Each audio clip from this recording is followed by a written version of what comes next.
We want, like you, a sovereign and prosperous Ukraine.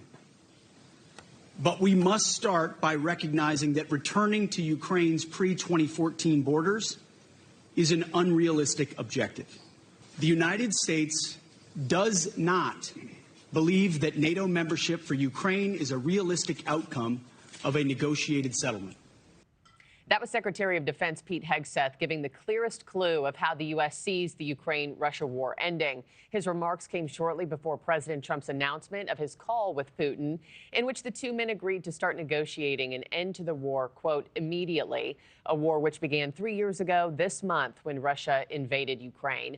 All of this happening within a whirlwind 24 hours that included the release of American teacher Mark Fogel. So what will the next phase of potential peace negotiations actually look like? Here now is the former National Security Advisor to President Trump and former U.S. Ambassador to the United Nations, John Bolton. As always, welcome back, Ambassador. Good to have you. Just kind of explain this to me. You know, Trump is only in his 4th week of office. He just picks up the phone and calls Putin, and now everybody's willing to come to the negotiating table. I mean, what X factor does he have that Biden didn't?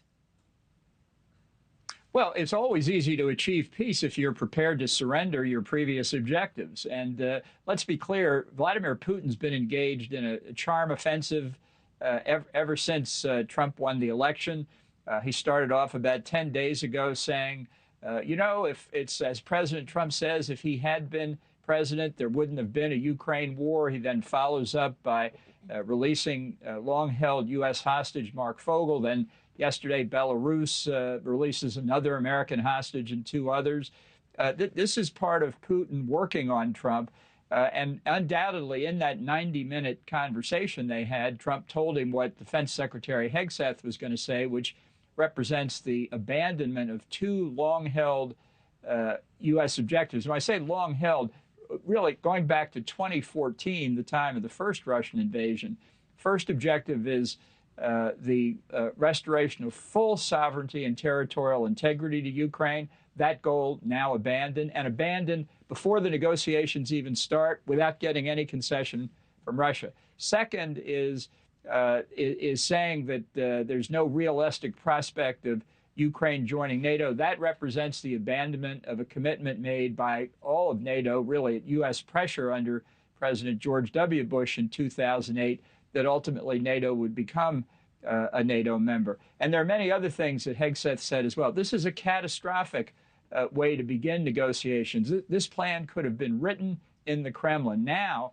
I think that's the best Ukraine is going to do. Now we'll see what Russia seeks when the negotiations actually start to make it even worse. Yeah, and just based off the messaging coming from the administration, this sounds a bit like the U.S. and Russia are going to come up with their plan and Ukraine can take it or leave it. I mean, is that how you view it as well, Ambassador?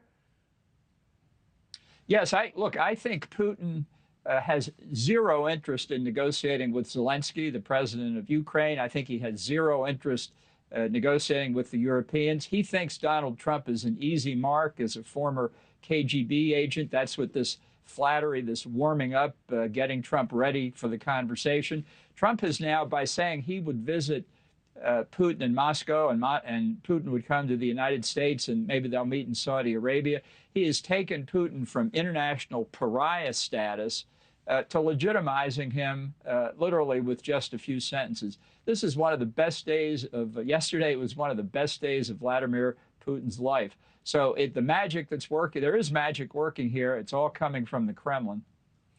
Well, we'll wait to see where this goes from here and also what a potential visit by Trump to Russia or Putin to the U.S. would look like. Former National Security Advisor to President Trump and former U.S. Ambassador to the United Nations, I should say, John Bolton. Thank you so much, sir. Thanks for watching, everybody. Go to joinnn.com to find NewsNation on your television provider. Also, don't forget to click that red subscribe button below to get more of NewsNation's fact-driven, unbiased coverage.